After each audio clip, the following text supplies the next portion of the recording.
పవన్ కళ్యాణ్ వారాహి మూడో విడత మొదలు కానున్న సందర్భంలో ఇప్పటికే టీజర్ లాగా బైజూస్ కు కాంట్రాక్ట్ ఇవ్వడం పైన ఏపీ సర్కార్పై పవన్ కళ్యాణ్ మండిపడ్డారు. 500 కోట్ల రూపాయలను ఏ ప్రాతిపదికన నష్టాల్లో ఉన్న సంస్థకు అప్పచెప్పారని, యాప్లు చాయిస్ మాత్రమే కానీ టీచర్లు తప్పనిసరి అంటూ పవన్ చేసిన విమర్శలు ప్రజల్లోకి దూసుకుపోతున్నారు. డేటా ప్రొటెక్షన్ పైన, వాలంటీర్ వ్యవస్థల పైన పవన్ సంధించిన ప్రశ్నలు కాక తగ్గక ముందే బైజూస్ వ్యవహారం, అలాగే ఆంధ్రాలో 30,000 మందికి పైగా మహిళలు మిస్సింగ్ అంటూ హోంశాఖ ప్రకటన చేయడం, జనసేన ఎమ్మెల్యే అభ్యర్థులను ప్రకటించడం వంటివి చూస్తుంటే వైసీపీకి వెన్నులో వణుకు పుడుతుంది. అలాగే జనసేన మేనిఫెస్టో కూడా సిద్ధం కావడంతో పవన్ పొలిటికల్ జర్నీపై స్పెషల్ స్టోరీ. నేను Shanti, welcome to Deeksha media.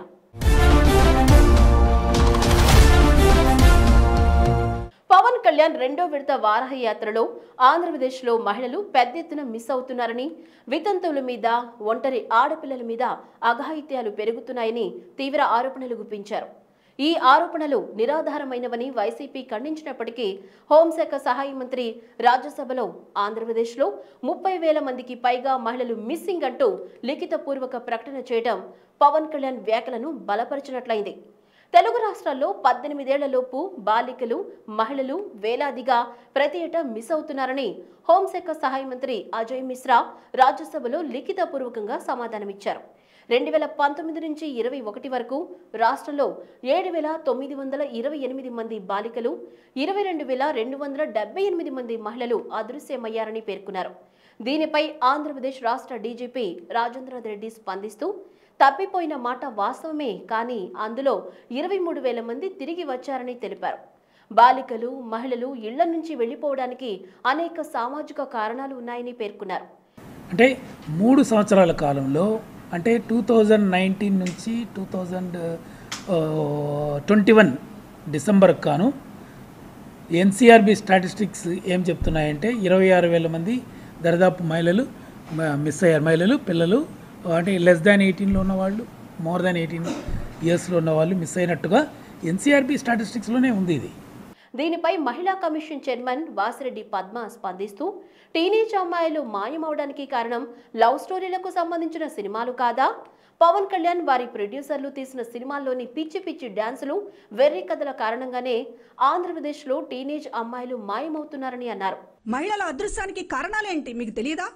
తిరిగి ఇంటికి చేరడానికి కారణాలేంటి? ప్రేమ వ్యవహారాలు కాదా? ఈ ప్రేమలకి కారణం ఏంటనేటటువంటిది మీకు తెలియదా పవన్ కళ్యాణ్ గారు?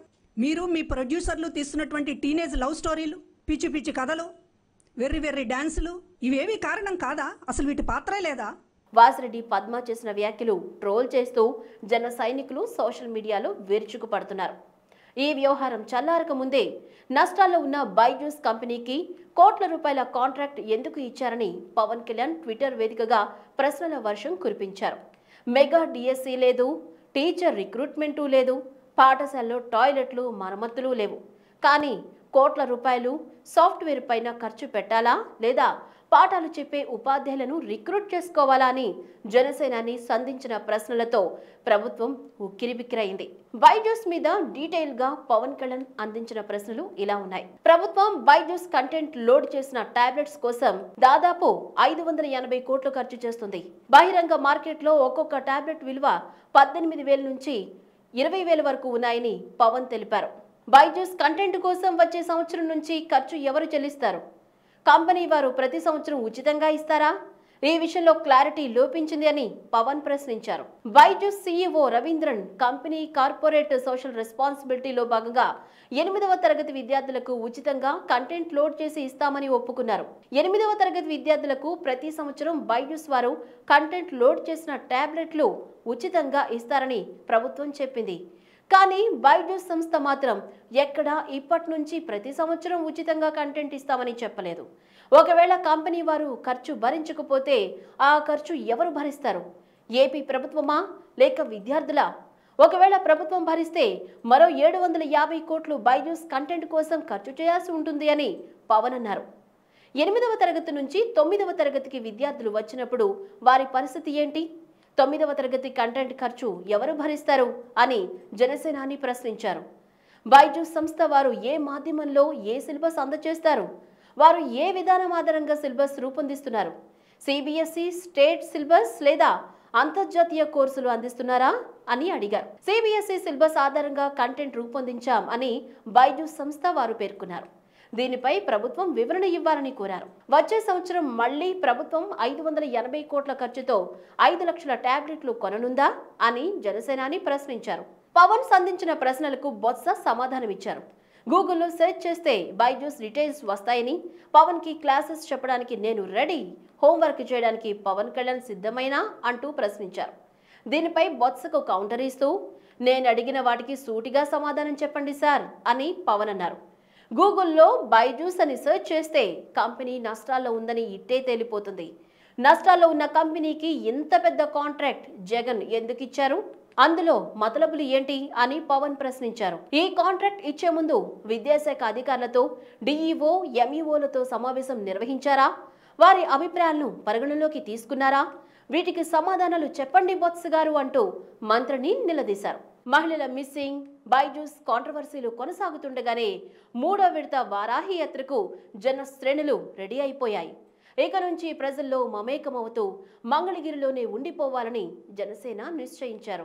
హైదరాబాద్లో షూటింగ్లు ఉంటే తప్ప మిగిలిన పూర్తి సమయాన్ని ఆంధ్రప్రదేశ్ ప్రజల కోసం వెచ్చించాలని మకాంని సైతం హైదరాబాద్ నుంచి మంగళగిరికి మార్చేశారు. నిర్మాతలు, దర్శకులు కూడా ఈ మధ్య మంగళగిరి పరిసర ప్రాంతాలు షూటింగ్లకు అనువుగా ఉన్నాయా లేవా అని పరిశీలించి షూటింగ్ స్కెడ్యూల్స్ సైతం ఆంధ్రాలో ఉండేలా జాగ్రత్త పడుతున్నారు. ఇదిలా ఉండగా సంచలనాలకు వేదికైన వారాహి యాత్ర 3వ విడత ఎలా ఉంటుంది? దానికి టీజర్ గాని బైజూస్ మీద ప్రశ్నలు ఎక్కిపెట్టారా అనే ప్రశ్నలు వినిపిస్తున్నాయి. తెనాలి నియోజకవర్గ సీటు మనోహర్దేనని అనౌన్స్ చేయడంతో తన అభ్యర్థులను ఖరారు చేసి నియోజకవర్గాల వారీగా ప్రకటిస్తారని చెప్పకనే చెప్పేశారు. పొత్తు ధర్మంలో భాగంగా అది కుదరకపోతే ఇండైరెక్ట్ గా నియోజకవర్గ ఇన్ఛార్జీలను ప్రకటించి భవిష్యత్తులో తమ పార్టీ తరపున ఎమ్మెల్యే అభ్యర్థి అన్న సందేశాలను ప్రజలకు పంపే ప్రయత్నం చేస్తారని జనసేన వర్గాలు తెలియజేశాయి. ఎట్టి పరిస్థితుల్లో అక్కడ మనం గెలిచే తీరాలి తెనాలి.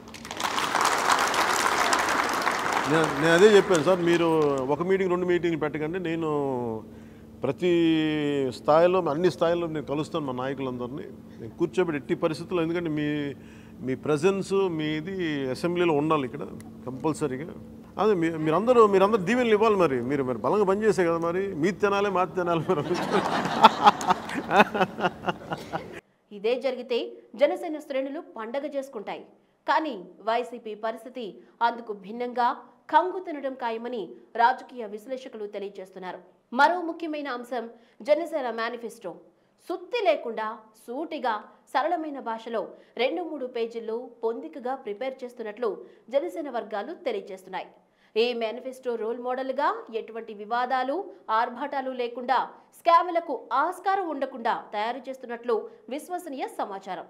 ఉదాహరణకు విద్యా వ్యవస్థ సరైన అధ్యాపకులను నియమించి విలువైన విద్యను పారదర్శకంగా అందించి వారిని ఉత్తమ పౌరులుగా ఎలా తయారు చేయాలన్నది, సిఎస్ఆర్ యాక్టివిటీ ద్వారా కార్పొరేట్ సంస్థలను ఇందులో ఎలా ఇన్వాల్వ్ చేయనున్నారో తెలియజేస్తారు.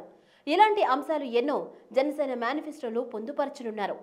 జనసేన 3వ విడత ప్రారంభమైన తరుణంలో బైజూస్, వాలంటీర్లు, మహిళల మిస్సింగ్, కీలక అభ్యర్థుల ప్రకటన వంటి అంశాలతో ప్రత్యర్థులకు ముచ్చెమటలు పట్టించడానికి జనసేనాని సిద్ధమవుతుండగా వారాహి యాత్ర మరిన్ని సంచలనాలకు కేంద్ర బిందువుగా ఉంటుందో చూద్దాం. ఈ వీడియో కనుక మీకు నచ్చినట్లయితే సబ్స్క్రైబ్ చేయండి, లైక్ చేయండి, షేర్ చేయండి. మరిన్ని అప్డేట్స్ కోసం బెల్ ఐకాన్ని క్లిక్ చేయండి.